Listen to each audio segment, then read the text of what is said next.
Cases को लेकर बढ़ते केस और दहशत में है देश। एक बार फिर से कोरोना को लेकर बात कर रहे हैं। जिस तरह से पूरे देश में आंकड़े बढ़ रहे हैं, ऐसे में लगातार शासन और प्रशासन के साथ ही सरकारों की भी चिंताएं बढ़ी हुई हैं। तमाम अलग-अलग राज्यों के मुख्यमंत्री के साथ ही प्रधानमंत्री भी लगातार इस पर अपनी नजर बनाए हुए हैं, किस तरह से कोरोना की रोकथाम को लेकर इंतजामात किए जाएं। इसको लेकर लगातार रणनीतियां अधिकारियों के साथ बैठकर बनाई जा रही है। स्वास्थ्य विभाग भी लगातार चौकन्ना है। 1.65 लाख ने कोरोना से अपनी जानें गंवाई है। महाराष्ट्र में सबसे ज्यादा सामने आए हैं 47,288 मरीज। महाराष्ट्र में अब तक 30.57 लाख लोग कोरोना से प्रभावित हो चुके हैं। मुंबई में 24 घंटे की बात करते हैं तो 11,163 नए पॉजिटिव मिले हैं। दिल्ली में 3,548 नए मामलों ने सरकार की चिंता बढ़ा दी है। मध्य प्रदेश में 3,398 मरीजों की पुष्टि की गई है। मध्य प्रदेश में अब तक 3,10,000 लोग संक्रमित हुए हैं। पंजाब में भी 2,692 नए मरीज सामने आए हैं। इसके साथ ही पंजाब में 2.54 लाख के पार। गुजरात में 3,160 नए मामले आए हैं। गुजरात में 3,21,000 के पार पहुंचा आंकड़ा। ये तमाम वो आंकड़े हैं जो तमाम सरकारों के साथ ही साथ जनता की भी चिंताएं बढ़ाने वाले हैं। झारखंड की बात कर रहे थे, 1,086 नए मामले सामने आए। छत्तीसगढ़ में आंकड़ा 5,250 पर पहुंचा है। उत्तर प्रदेश में 4,164 नए मामलों ने योगी सरकार की चिंताएं बढ़ाई हैं। 8 लाख के पार हो सकता है एक्टिव केसेस का आंकड़ा। 90,000 से ज्यादा नए केस सामने आ रहे हैं। डरा रहा है देश में कोरोना का बढ़ता हुआ ग्राफ। और पिछले साल के लॉकडाउन के मुकाबले इस साल की यदि हम बात करते हैं तो संक्रमण की दर में भारी तौर पर इजाफा देखने को मिला हुआ है। पिछले साल संक्रमण की रफ्तार जो थी वो काफ़ी धीमी थी, उसकी तुलना में इस साल की यदि हम बात करते हैं तो संक्रमण लगातार तेजी से बढ़ रहा है। और ये सबसे बड़ी वजह है कि स्वास्थ्य विभाग इससे बेहद चिंतित नजर आ रहा है। मुंबई में 24 घंटे में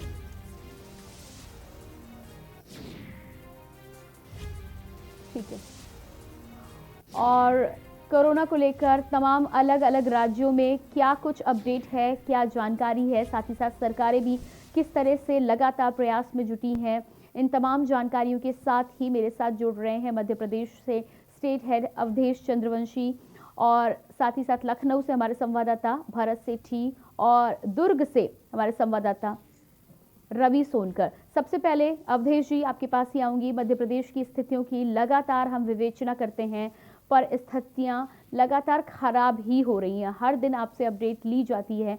आज की यदि हम अपडेट की बात करें तो क्या कुछ अपडेट है? लगातार प्रयास। जी बिल्कुल, निश्चित तौर पर देखिए मध्य प्रदेश में अब काफ़ी कोशिशें की जा रही हैं कोरोना को जैसे-तैसे रोकने की। लेकिन जैसे-जैसे कोरोना को रोकने की कोशिश की जा रही है, वैसे ही लगातार मामले भी बढ़ते जा रहे हैं। कल शाम की हम बात करें, शाम को करीब 22 किलोमीटर का रनवे किया मुख्यमंत्री शिवराज सिंह चौहान ने। वह खुली गाड़ी में शहरों में लोगों के बीच पहुंचे और करीब 22 किलोमीटर के सफर में उन्होंने लोगों से हाथ जोड़ करके यही प्रार्थना की कि कोविड के नियमों का पालन करें, कोरोना प्रोटोकॉल के नियमों का पालन करें। और उन्होंने सख्त हिदायत भी लोगों को दी कि मैं नहीं चाहता हूं कि किसी तरीके से लॉकडाउन लगाना पड़े, क्योंकि लॉकडाउन लगाने से अर्थव्यवस्था चौपट हो जाएगी। तो ये साफ तौर पर कह सकते हैं कि एक तरह की ये हिदायत भी थी और लोगों से एक प्रार्थना भी थी। वहीं आज की अगर बात करें तो आज मुख्यमंत्री शिवराज सिंह चौहान 24 घंटे के लिए खुले मैदान पर बैठने वाले हैं। मिंटो हॉल में महात्मा गांधी की एक प्रतिमा है, उसके सामने ही आज पूरा मंत्रालय चलेगा और 24 घंटे के लिए वो वहां पर रहेंगे। आज 12 बजे से इस कार्यक्रम की शुरुआत होगी, जहां वो पहले 2 घंटा ऑफिशियली कामकाज करेंगे, यानी कि पूरा मंत्रालय का संचालन उस खुले आसमान के नीचे होगा। उसके बाद 2 बजे से वो प्रदेश के जो बुद्धिजीवी लोग हैं, जो धर्म गुरु हैं, जो व्यापारी संगठन हैं, उन लोगों से चर्चा करेंगे और उन लोगों से चर्चा कर कोरोना में भागीदारी करके लोगों को जागरूकता करने की बात कहेंगे। इस पूरे कार्यक्रम को नाम दिया गया है मैं कोरोना वॉलेंटियर, जिसकी शुरुआत आज दोपहर 12 बजे से की जाएगी और कल दोपहर 12 बजे तक, यानी कि 24 घंटे का यह कार्यक्रम रहने वाला है। तो निश्चित तौर पर इन सब चीजों को देख करके कह सकते हैं कि मुख्यमंत्री अब कहीं ना कहीं लोगों को जागरूक करने की कोशिश कर रहे हैं। लेकिन अभी हमारी जो पुरानी गलतियां हैं, जो हमारी पुरानी बिल्कुल अवधेश, तो यहाँ पर मध्य प्रदेश सरकार की ओर से अच्छी पहल की गई है और जनता को लगातार जागरूक बनाने के लिए मध्य प्रदेश सरकार नए-नए तरीके अपना रही है। पहले चाहे सायरन बजाने की बात को लेकर किया जाए या फिर रोको टोको अभियान की शुरुआत मध्य प्रदेश में की गई है, लेकिन उसके बावजूद में मध्य प्रदेश में जिस तरह से कोविड के आंकड़े लगातार बढ़ रहे हैं, ऐसे में जनता को जागरूक करना सबसे ज़रूरी काम है और उसी के लिए एक बार फिर से कमर कसी है मध्य प्रदेश की शिवराज सिंह सरकार ने। जैसा कि हमारे स्टेट हेड अवधेश चंद्रवंशी ने जानकारी दी है कि आज से नए अभियान की शुरुआत की जा रही है। मैं भी कोरोना वॉलेंटियर, और ऐसे में जो भी लोग आगे आना चाहते हैं, इच्छुक होना चाहते हैं, लोगों को जागरूक बनाने में वो अपना योगदान दे सकते हैं। साथ ही साथ तमाम जनता से भी अपील की जा रही है कि अपनी भूमिका का वो पूरी तरह से निर्वहन करें। और जी, अवधेश आपके पास वापस आऊँगी। जिस तरह से आप जानकारी दे रहे थे, जो अभियान चलाया जा रहा है, क्या कुछ पूरी रणनीति है और कब से लागू हो जाएगा ये अभियान? जी देखिए, आज दोपहर 12 बजे से इस कार्यक्रम की शुरुआत की जाएगी। तो सर्वप्रथम जो है मिंटो हॉल में गांधी जी की प्रतिमा के सामने एक छोटा सा मंच भी बनाया गया है, जिसमें किसी तरीके से लोगों को अगर गर्मी लगती है तो साधारण फैन की व्यवस्था की गई है। पहले इसमें कूलर वगैरह लगाए थे, लेकिन बताया जा रहा है कि मुख्यमंत्री ने कूलर और सारी सुख सुविधाओं को वहां से हटवा दिया है और एक साधारण तौर पर एक मंच बनाया गया है। तो पहले दोपहर 12 बजे इस कार्यक्रम की शुरुआत के तौर पर वह 2 घंटे जो है अपने कार्यालयीन कामों को करेंगे और 2 घंटा जो मंत्रालय के कामकाज और जो सारी चीजें रहेंगी उसको देखेंगे। उसके बाद दोपहर 2 बजे से वो 13-13 लोगों से एक तरीके की वर्चुअल स्क्रीन सामने लगाई गई है, जिसमें एक बार में वो 13 लोगों से मुलाकात करेंगे और इस तरीके से दोपहर 2 बजे से शाम 6 बजे तक पूरे प्रदेश के लोगों के जुड़ने का ये सिलसिला जारी रहेगा, जिसमें वो लोगों से यह अपील करेंगे कि आप भी लोगों के बीच जाएं, आप भी लोगों को ये समझाएं कि एक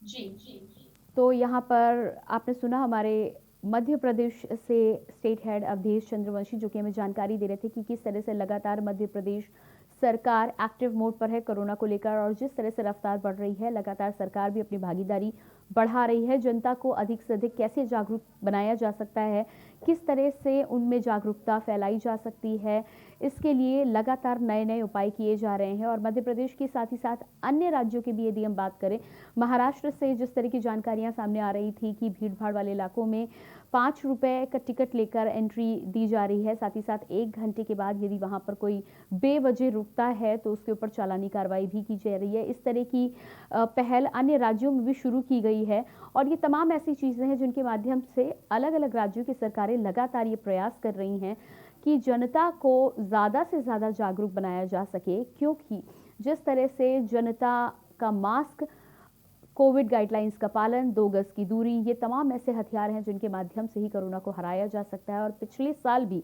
इन्हीं तमाम हथियारों के सहारे भारत ने अपनी जंग जीती थी। बीच में लापरवाही के चलते एक बार फिर से मामला पलटता हुआ नजर आ रहा है, लेकिन एक बार फिर से उसी रफ्तार से भारत सरकार के साथ ही तमाम राज्यों की सरकारें आगे बढ़ रही हैं ताकि कोरोना की रफ्तार को एक बार फिर से हम मिलकर थाम सके। जी भरत जी, आपके पास आऊंगी। लखनऊ की यदि हम बात करते हैं तो सबसे पहले तो ये जानकारी चाहूंगी कि आज के कोरोना को लेकर क्या ताज़ा अपडेट है। उसके अलावा सरकार की ओर से उठाए गए कदमों की यदि हम बात करें तो क्या कुछ नया कदम सरकार ने उठाया है? बिल्कुल, आपको बता दें कि राजधानी लखनऊ की बात करते हैं तो लगातार दूसरे दिन भी जो संक्रमण है वो 1100 के पार रहा। राजधानी लखनऊ की बात करें तो 24 घंटे के अंदर 1133 मामले सामने आए हैं, जिसमें 5 लोगों की मृत्यु हुई है कोरोना से। अगर एक्टिव केस की बात करें तो 7,143 है और राजधानी लखनऊ में ही 1241 मौतें कुल हो चुकी हैं टोटल कोरोना को राजधानी लखनऊ में ही। और डिस्चार्ज की अगर बात करते हैं तो 268 लोग 24 घंटे के अंदर कोरोना को मार दिया डिस्चार्ज किया। आपको बताना चाहेंगे जिस तरीके से रोको टोको अभियान मध्य प्रदेश में चलाया गया था, उस तरीके से राजधानी लखनऊ में भी मेयर ने अपने पार्षदों को बोला है कि रोको टोको अभियान चलाएं, जिसमें वो पार्षद वो हर एरिया में जाए और जो भी कोविड नियमों का पालन नहीं कर रहा है, मास्क नहीं पहन रहा है, सोशल डिस्टेंसिंग का पालन नहीं कर रहा है, उनको रोक के सब नियमों का पालन करवाया जाएगा। सरकार तमाम तरीके की कवायद करी और बाकी पुलिस प्रशासन जो व्यापारियों से मिल रहा है जितने भी लोग व्यापारी हैं, बड़े व्यापारी, छोटे व्यापारी, उनसे जाके बैठकें कर रहे हैं, उनको बता रहे हैं, कोविड नियमों का पालन करने के लिए निर्देश भी दिए जा रहे हैं, और तमाम तरह के व्यापारियों के साथ पुलिस के आला अधिकारी भी जाके उनको दिशा निर्देश दे रहे हैं। स्थिति बेहद गंभीर होती जा रही है, लगातार 1000 के पार जो आंकड़ा जा रहा है वो बेहद खतरनाक है। अगर बात करते हैं, अगर उत्तर प्रदेश में बात करते हैं, राजधानी लखनऊ में तो 2400 कैंटोनमेंट जोन लखनऊ में बनाए गए हैं, जहां पर सैनिटाइज की व्यवस्था कर दी जा रही है और बल्लियां लगा दी जा रही है। लखनऊ की बात कर रहा हूँ, खाली में 2400 कैंटोनमेंट जो एरिया है काफी बेहद खतरनाक है, क्योंकि लखनऊ में 2400 एरिया बहुत ही ज्यादा आगे आने वाली स्थिति को दर्शा रहा है कि कैसे अगर अभियान चलाया जा रहा है और ऐसे कोविड के नियमों का पालन नहीं होगा तो कहीं ना कहीं स्थिति और बिगड़ सकती है। उत्तर प्रदेश सरकार ने जो सार्वजनिक कार्यक्रम होते थे उस पर सिर्फ पाबंदी लगा दी है, और जो भी कार्यक्रम होंगे, निजी कार्यक्रम जो भी होते हैं, उसमें अब आपको परमिशन लेनी पड़ेगी। अगर आप किसी हॉल में कार्यक्रम करते हो उसमें 100 लोग ही हिस्सा लेंगे, अगर खुले मैदान में अगर कोई कार्यक्रम होता है तो सिर्फ 200 लोग वहां पे हिस्सा ले सकते, 200 लोग से अधिक ले लेंगे। अगर अधिक दोषी वो पाया जाता है तो उसके बाद तत्काल कार्रवाई की जाएगी। लगातार प्रदेश की भी स्थिति बिगड़ती जा रही है। उत्तर प्रदेश में जो अभी एक्टिव केस है वो 22,820 हो चुके हैं। अगर 24 घंटे की बात करें तो 3,999 उत्तर प्रदेश में केस मामले आए और 13 लोगों की मृत्यु भी हुई है। और टोटल डेथ की बात करें तो 8,894 लोगों की मौत हुई है उत्तर प्रदेश में। बेहद चिंताजनक स्थिति है, हालात बहुत होते जा रहे हैं। अगर जनता नहीं मानेगी, अगर जनता नियमों का पालन नहीं करेगी, आने वाली स्थिति और गंभीर हो सकती है। अलावा दिल्ली से हमारे संवाददाता अजीत सिंह भी हमारे साथ जुड़े हैं।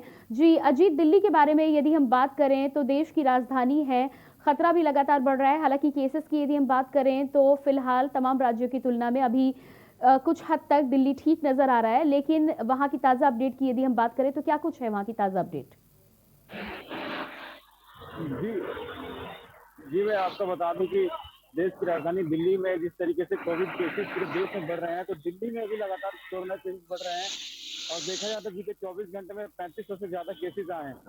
सीएम केजरीवाल ने प्रधानमंत्री को चिट्ठी लिखी है कि दिल्ली के अंदर जो कोविड टेस्ट जो किए जा रहे हैं उसकी जो समय सीमा उसको खत्म करके जो है समय सीमा समाप्त कर दिया, ताकि सभी दिल्ली वासियों को जो है जल्द से जल्द टीकाकरण किया जाए। और करीब 3 महीने का समय लगेगा, ऐसा अरविंद केजरीवाल ने कहा है। 3 महीने का समय लगेगा और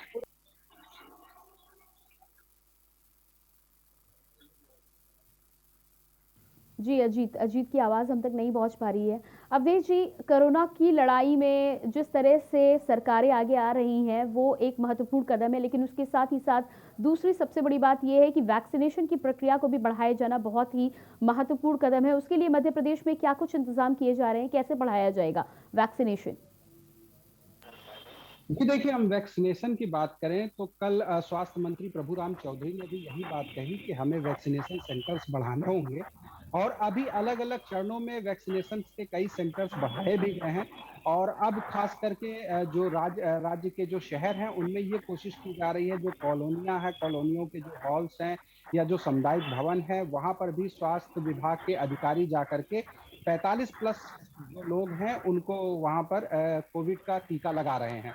अगर हम कुल वैक्सीनेशन की बात करें तो मध्य प्रदेश में अब तक कुल वैक्सीनेशन 44,65,790 लोगों को किया जा चुका है, जिसमें डोज 1 जो है 39,18,017 लोगों को दिया गया है। तो वहीं डोज 2 की बात करें, यानी कि जिनको दोनों डोज मिल चुके हैं, वो महज 5,47,773 लोग हैं।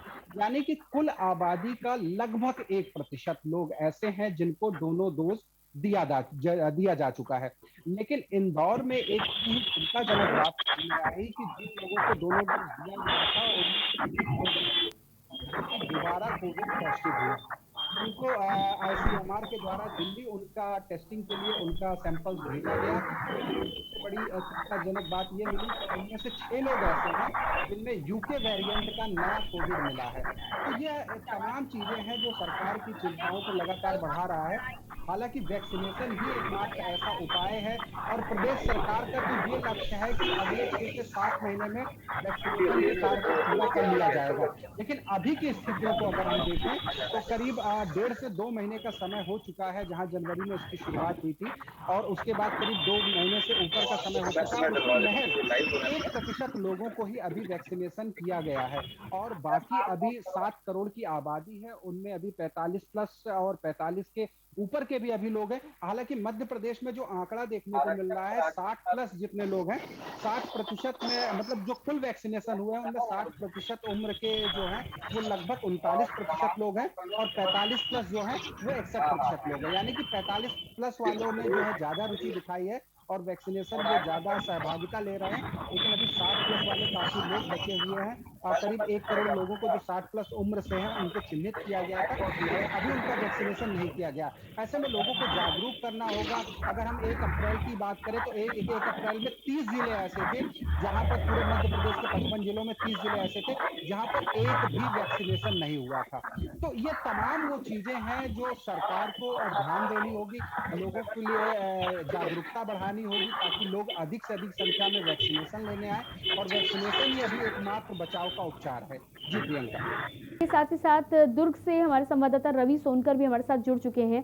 जी रवि, सबसे पहले तो छत्तीसगढ़ की केसेस की अब बात करेंगे। आंकड़ा एक बार फिर से लगातार बढ़ ही रहा है, लेकिन उसके अलावा एक खबर ये भी आ रही है कि छत्तीसगढ़ में एक बार फिर से वैक्सीनेशन को लेकर संकट पैदा हुआ है। कितनी सच्चाई है इस बात में?